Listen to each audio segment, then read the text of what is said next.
have no idea what I'm doing. None. The GC is there and the client is there, and we're standing literally on planks, and there's no drywall, studs, no walls. I'm looking around and they're asking me all these questions. And I remember like, I would answer some to the best of my knowledge. And the other things that they were saying that for me felt like Japanese was like, you know what? Let me get back to you. Meanwhile, in my head, I'm like, I don't know what they said. I don't know anything and how to do this. So you do it scared, you do it uncomfortable. And once you do it, right, action builds confidence.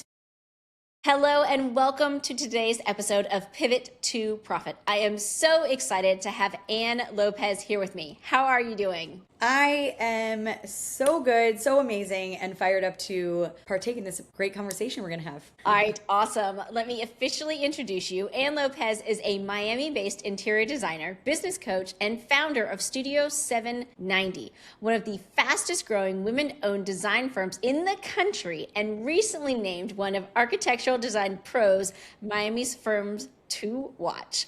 After a 20-year career in luxury hospitality, she left corporate to build her firm from her dining room table with no formal design degree. Today, she leads a multi-seven-figure business with features in Architectural Digest and HGTV, major brand partnerships, and an impressive 80% year-over-year growth while maintaining strong profitability. Let's go, Queen. I love this. This is so exciting. Thank you so much for that.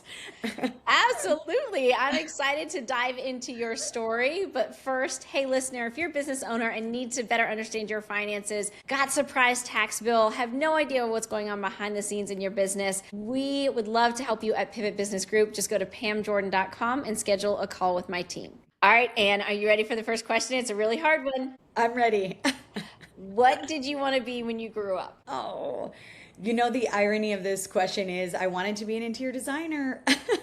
I also wanted to be a secretary. Like I wanted my nameplate, and my mom was an accountant, so she had her adding machine, and I wanted to have, you know, like the thing of pens and have a desk, and that whole world of being a secretary was really appealing to me for some reason. And like having an office, I think again, some of these sound bites for sure come from watching my mom go into an office every day. But my longing deep in my soul, and I didn't really know it until way later in life, was to be an interior designer. And here you are living your dream. Yeah. So what did little Ann learn about money from her mom as an accountant? Was money good? Was money bad? Should you want it? Should you not? Give us all the information. I love this question, and I'm sorry, Mom. My mom is amazing with money. My mom and dad grew up in a, like, you don't pay for something unless you have the money to pay for it. So credit cards were not a thing for her. You took, 50% of what you earned and you saved it. All of the good, healthy things that you should do. And I listened to almost none of those things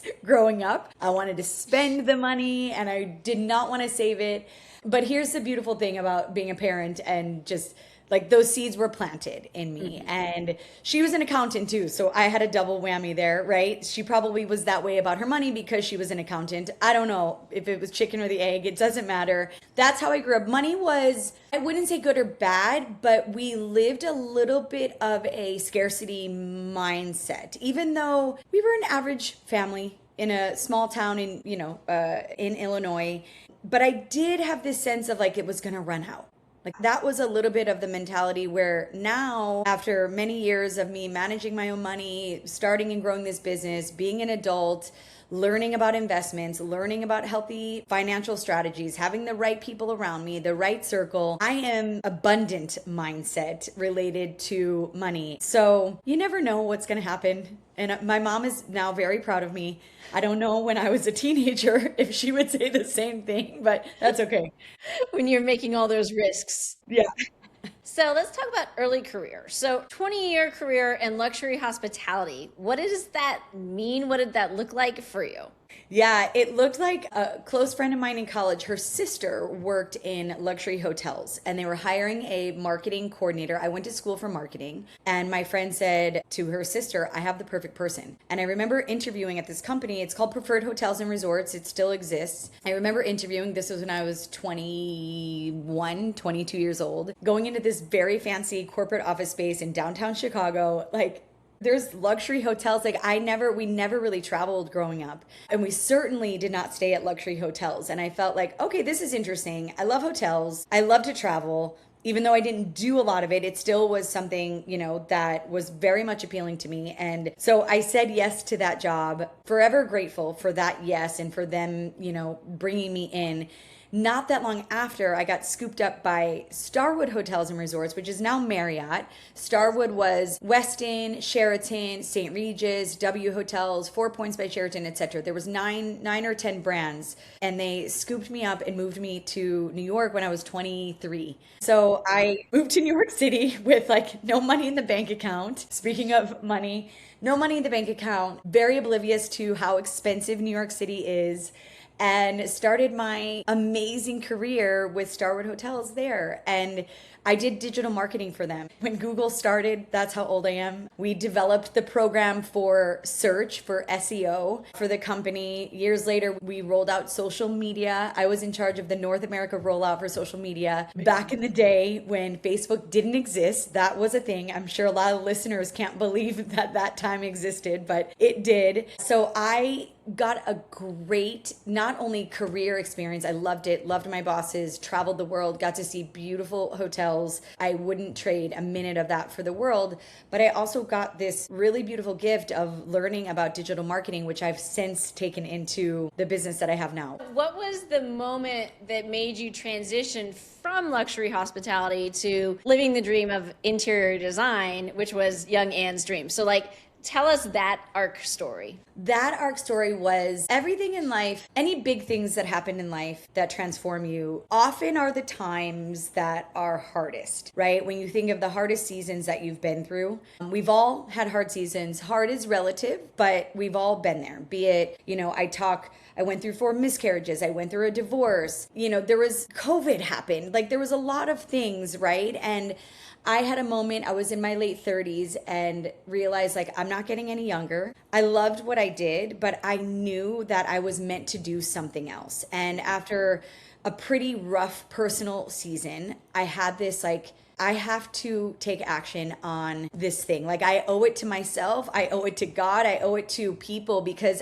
I believe if you have a gift and you're not using it, it's disobedience to a degree, right? I'm here to serve others with the gifts that I've been given. And so it was in that series of a couple of years, and 39 came when I was 39 years old. And I'm like, okay, I'm quitting cold turkey. So I quit cold turkey in February of 2019. Studio 790, it was called something else before, but Studio 790 was formed.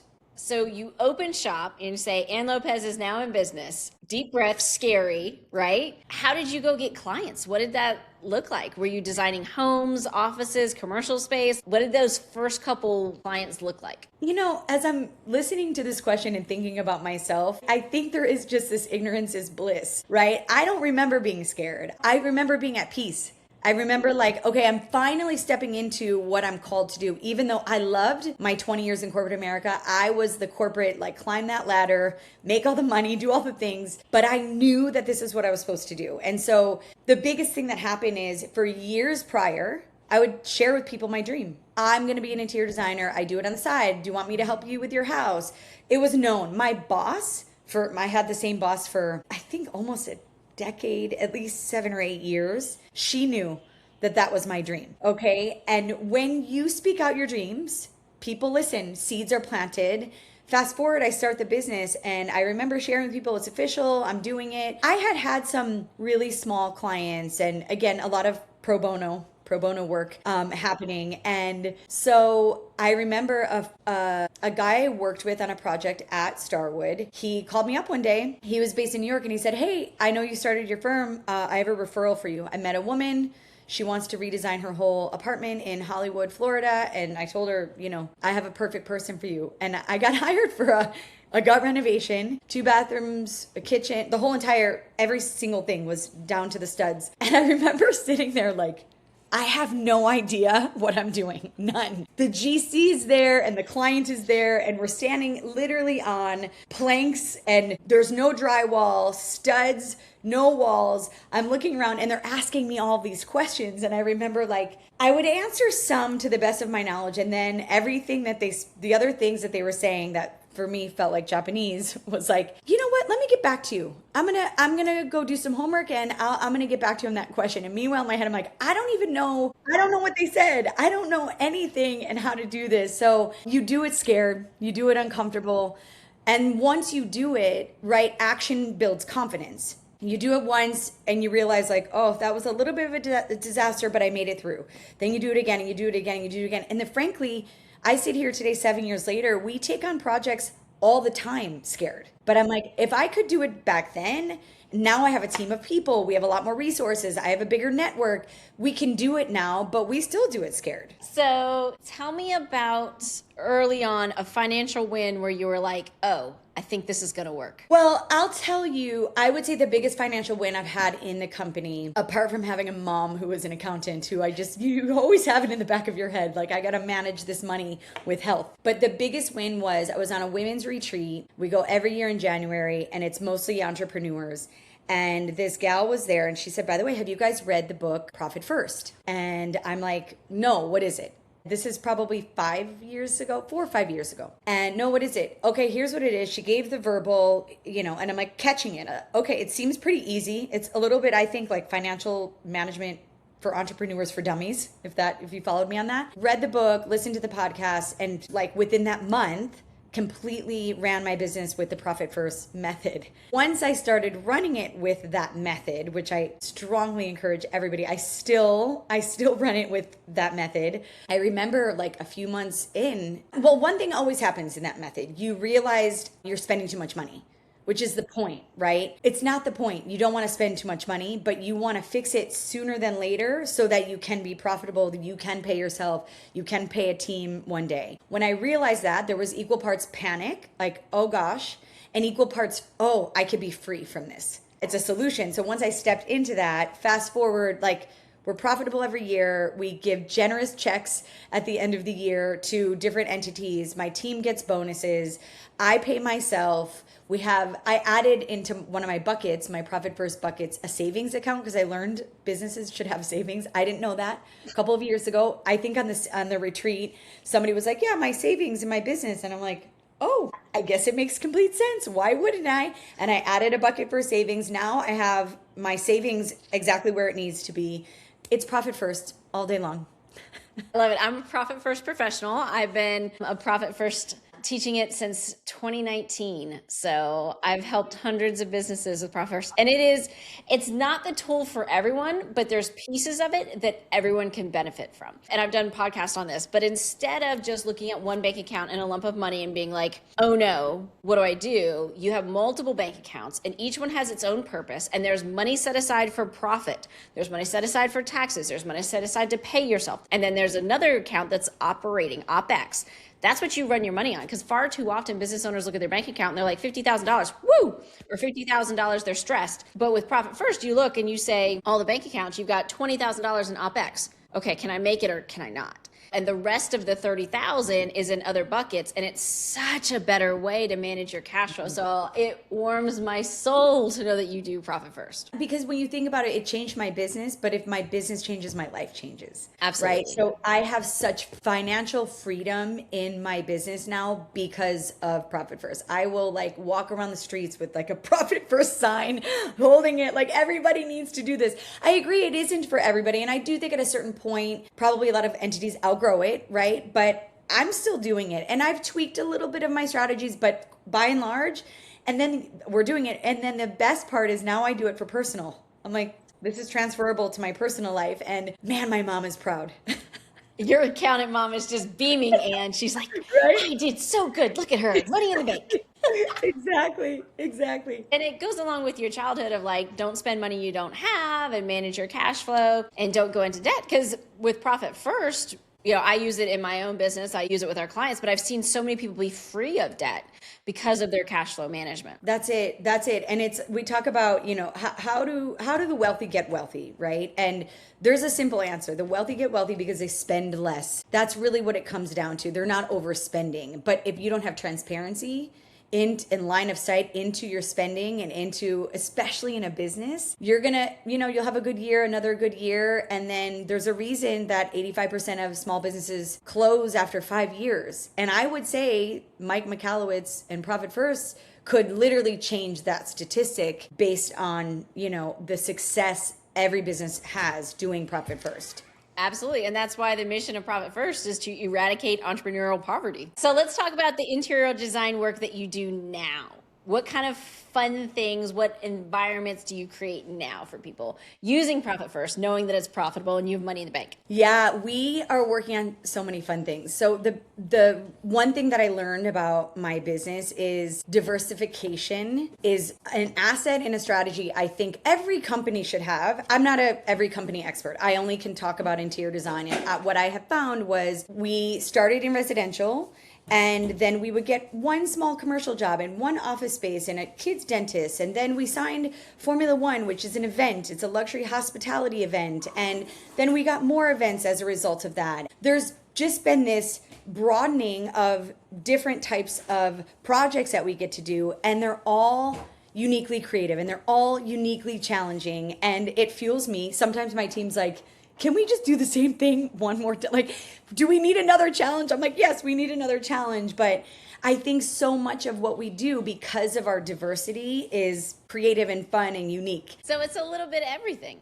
It is. Now, are you coaching people that want to be interior designers or that are already interior designers and want to scale? Both. Yeah. In fact, I just got off of a coaching call from somebody who wants to be a designer. And she's like, you did it and didn't have a degree. I'm really encouraged by that. So I just finished a call with her. And then I also help the 1 to 3, maybe 4-year entrepreneur in scaling, like Profit First. I could talk all day to them about that. But one of the big things that I focus on is the marketing our projects. We have what we call a project reveal process, because in our industry, our biggest asset is the work that we do. Objectively, if somebody's going to hire a designer, what's the first thing that they're going to look at? They're going to look at your work. Then they're going to look at your team and they're going to see, they're going to go a layer deeper and to see, okay, I do want to engage and have a discovery call with this design firm. But the first thing, they're going to look on Instagram or Houzz or, maybe find you on Pinterest. They're going to find you somewhere and visually. And so the strength to which we market our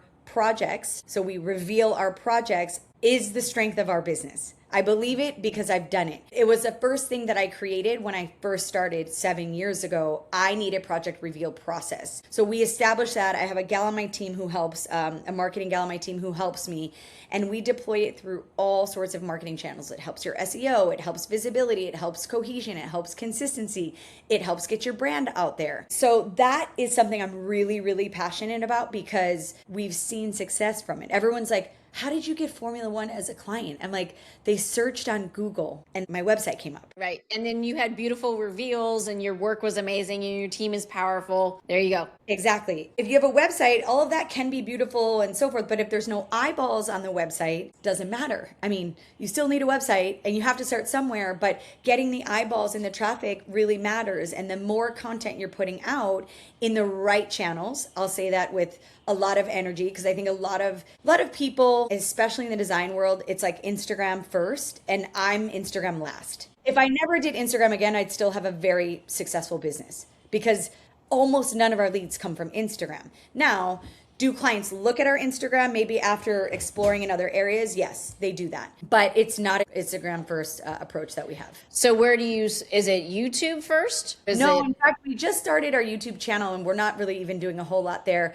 My biggest thing, and I learned this from nothing's wasted in your past, by the way. So I hope that encourages somebody. The SEO strategies that we have on our website, and then leveraging channels that boost your SEO. So Pinterest, for example, is not a social media channel. Pinterest is a search engine. So we have a Pinterest strategy because if more people are on Pinterest clicking and finding us, getting to our website there, Google's like, oh, that's great. There's some traffic happening over here from another avenue.